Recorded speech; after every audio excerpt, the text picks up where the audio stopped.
जय बजरंगबली के सारे बण भैया ने राम राम जय। अच्छा, एक बार की बात है, एक शहर में एक आदमी बहुत ही गरीब था और वो अपने रोजमर्रा की जिंदगी से बहुत परेशान था। तो वो एक दिन चिंता में डूबा हुआ था। तो उसका दोस्त आ गया। तो उसका दोस्त उसको कहने लगा, भाई आज तुम किस चिंता में डूबे हुए हैं। वो अपने दोस्त को कहने लगा, अरे भाई मैं तो अपनी जिंदगी से बड़ा दुखी है। पता नहीं मैंने पूर्व जन्म में कौन से बुरे कर्म किए जिसके कारण मेरे को ये सब भोगना पड़ रहा है। ऐसा कौन सा पुण्य है जिसके कारण मतलब हम स्वर्ग में जाते हैं, और ऐसा कौन सा पाप है जिसके कारण हम नरक में जाते हैं। और कई बार ऐसा भी होता है कि पुण्य कर्म करने वाले तो नरक में जाते हैं और पाप कर्म करने वाले स्वर्ग में चले जाते हैं। तो ऐसा सुनकर उसका दोस्त कहने लगा, भाई आप एक काम करो, यहाँ से दूर शहर में एक संत रहते हैं, आप उनके आश्रम में जाओ और वो आपके सब सवालों का जवाब दे देंगे कि कौन सा एक ऐसा पुण्य है जो सारे पापों को भी नष्ट कर देता है, और कौन सा ऐसा पाप है जो सारे पुण्यदान को भी नष्ट कर देता है। तो उस व्यक्ति की बात सुनकर उसने सोचा, ठीक है अभी मैं आ जाता। तो अपने दोस्त की बात सुनकर वो उस संत के पास चला जाता है दूर आश्रम में। तो वहाँ पे जाके उसको वो संत मिलते हैं और संत के पास जाता है, ये संत के महाराज मैं बहुत दुखी हूँ, मेरे को अपने सवालों के जवाब नहीं मिल रहे। तो वो संत कहने लगे, बेटा बताओ आपको क्या परेशानी है। तो वो कहने लगा, ऐसा कौन सा पुण्य कर्म है जिसके कारण लाखों किए हुए पाप भी नष्ट हो जाते हैं, और ऐसा कौन सा पापी कर्म है जिसके कारण पुण्य किए हुए भी खराब हो जाते हैं।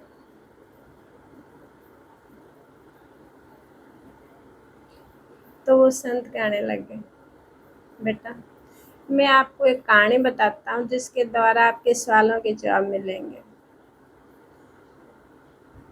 तो वो बोले, ठीक है महात्मा आप मेरे को कहानी बताओ, मैं आपकी कहानी सुनता हूँ। बोले, एक बार मथुरा नगर में 4 आदमी एक की मौत एक ही बार हो गई, और वो चारों आदमी उसी नगर के रहने वाले थे। एक वहाँ का राजा था, एक धनी सेठ था, एक पूजा पाठ करने वाला आदमी था और एक गरीब मजदूर था। तो उन चारों का शव शमशान में एक ही बार ले जाया गया और चारों की चिता को अग्नि दी गई। जब चारों का अंत समापन हो गया तो फिर यम के दूत उसको ऊपर यमलोक में ले जाते हैं। यमलोक में जाकर वे थर थर कांपने लगते हैं चारों,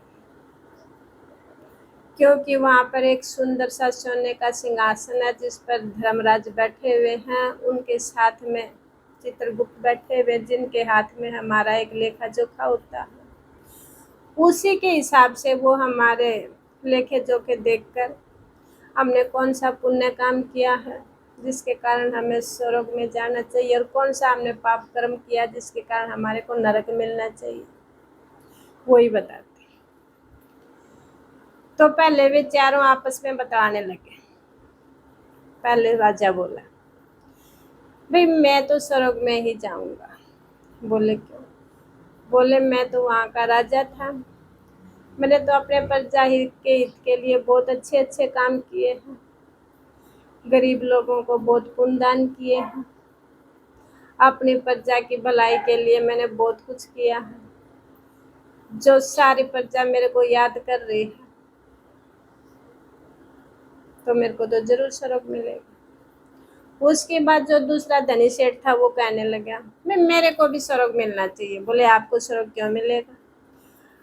बोले मैंने तो बड़े बड़े यज्ञ करवाए हैं, बड़ी बड़ी दान दक्षिणा दी है, भूखे भिखारियों को खाने के लिए अन्न दान किया है, वस्त्र दान किए हैं, मतलब बहुत बड़े बड़े दान किए हैं मैंने। बोले ठीक है। इसके बाद तीसरे आदमी का नंबर आया जो पूजा पाठ करने वाला था।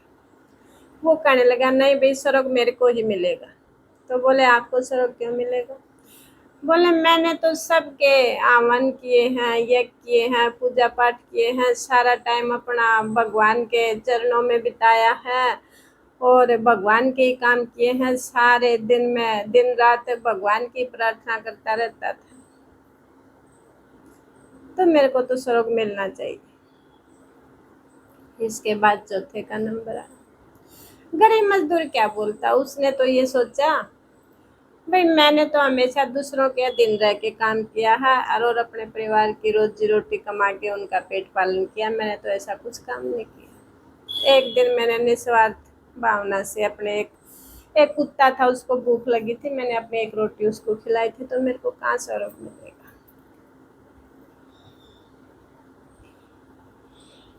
वो कहने लगे नहीं भाई एक रोटी खिलाने से कुछ नहीं होता, हमने इतने दान किए तो तुम्हें तो नरक में जाना ही पड़ेगा। तो वो सारे अपने अपने बातें कह के शांत हो गए।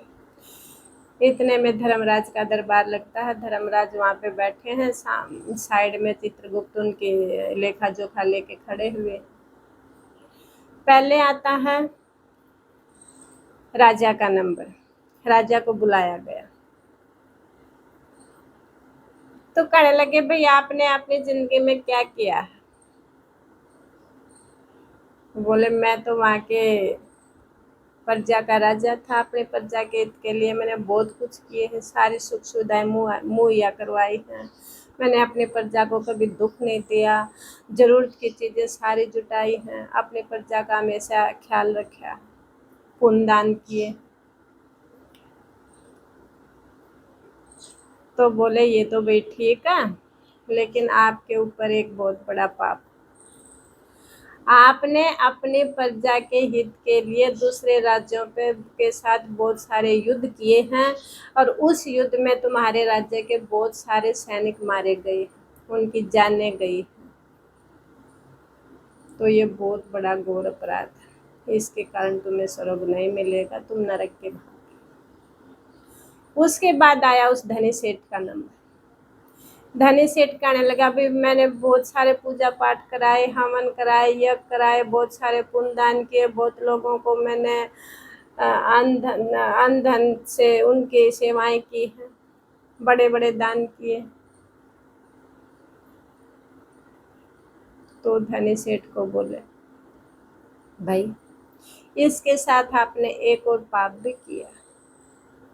बोले क्या? तो धनी सेठ कहने लगा मेरे पीछे 2 पत्नियां हैं, 5 पुत्र हैं और वो मेरी मुक्ति के लिए बहुत सारे मतलब प्रोग्राम कर रहे हैं जिसमें अन्न धन अभी भी दान कर रहे हैं, तो मेरे को तो जरूर मोक्ष मिलना चाहिए। वो बोले जो आपकी दूसरी पत्नी है, उस पत्नी ने एक विधवा के को गलत काम में फंसा के उसके ऊपर गलत आरोप लगाया था, जिसके कारण उस विधवा ने सुसाइड कर लिया था। ये आपके ऊपर बहुत गंभीर आरोप है, तो आपको स्वर्ग नहीं मिल सकता।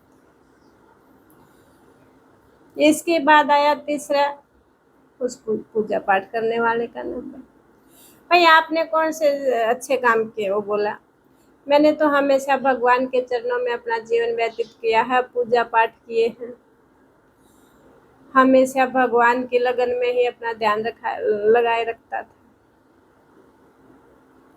सारा दिन राम नाम जपता रहता था, भगवान का जो भी काम होता था उसको बड़ी लगन से काम करता था, बड़े बड़े हवन किए। तो कहने लगे भाई आपके लेखे जोखे में बताया जा रहा है आपने कोई भी काम निस्वार्थ भावना से नहीं किया, स्वार्थ की भावना के लिए किया है, अपने परिवार की रोजी रोटी कमाने के लिए किया है, स्वार्थ में किया है, लालच में किया।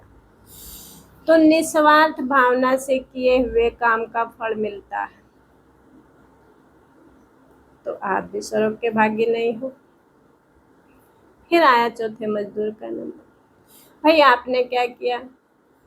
गरीब आदमी कहने लगा, भाई मैंने कुछ नहीं किया, मैंने तो हमेशा दूसरों के दिन रह के काम किया है और अपने परिवार का गुजारा किया है, उनकी रोजी रोटी कमाई है, 2 वक्त का भोजन जुटाया है। हाँ, बस एक दिन मेरे को एक कुत्ता सामने आ गया था, मैंने अपनी रोटी निस्वार्थ भावना से उसको खिलाई। तो तभी उसका लेखा जोखा पढ़ के धर्मराज ने बताया, भाई ये स्वर्ग का अधिकारी है, क्योंकि इसने निस्वार्थ भावना से गरीब आदमी ने कम से कम एक रोटी कुत्ते को तो खिलाई। तुमने किसी ने भी निस्वार्थ भावना से कोई काम नहीं किया।